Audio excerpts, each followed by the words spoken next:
আলহামদুলিল্লাহ আসসালাতু ওয়াসসালামু আলা রাসূলিল্লাহ ওয়াসহাবি আজমাইন আম্মা বাদ ফাউযু বিল্লাহি মিনাশ শাইতানির রাজীম বিসমিল্লাহির রহমানির রহিম يا أيها الذين آمنوا هل أدلكم على تجارة تنجيكم من عذاب أليم تؤمنون بالله ورسوله وتجاهدون في سبيل الله بأموالكم وأنفسكم ذلكم خير لكم إن كنتم تعلمون صدق الله العظيم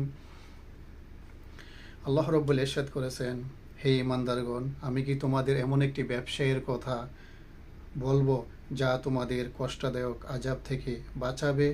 আল্লাহ ও তার রাসূলের উপর ঈমান আনো এবং তোমাদের জান মাল দিয়ে আল্লাহর রাস্তায় প্রচেষ্টা চালাও বা আন্দোলন জিহাদ করো, এটাই তোমাদের জন্য অত্যন্ত ভালো যদি তোমরা তা জানো। সূরা আস-সফ 61 নম্বর সূরা, 10 নম্বর এবং 11 নম্বর আয়াত।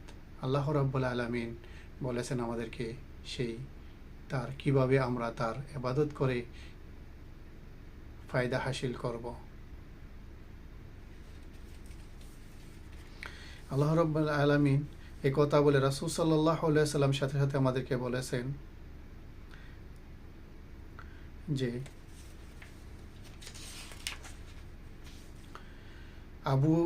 হযরত আবু জার গিফারী রাদিয়াল্লাহু তাআলা বলেন, আমি বললাম, হে আল্লাহর রাসূল সাল্লাল্লাহু আলাইহি ওয়াসাল্লাম, সবচেয়ে উত্তম আমল কোনটি? তিনি বললেন, আল্লাহর প্রতি ঈমান আনো এবং তার পথে চেষ্টা বা জিহাদ আন্দোলন করো। মুসলিম শরীফের হাদিস, ইসলামী ফাউন্ডেশনের 151 নম্বর।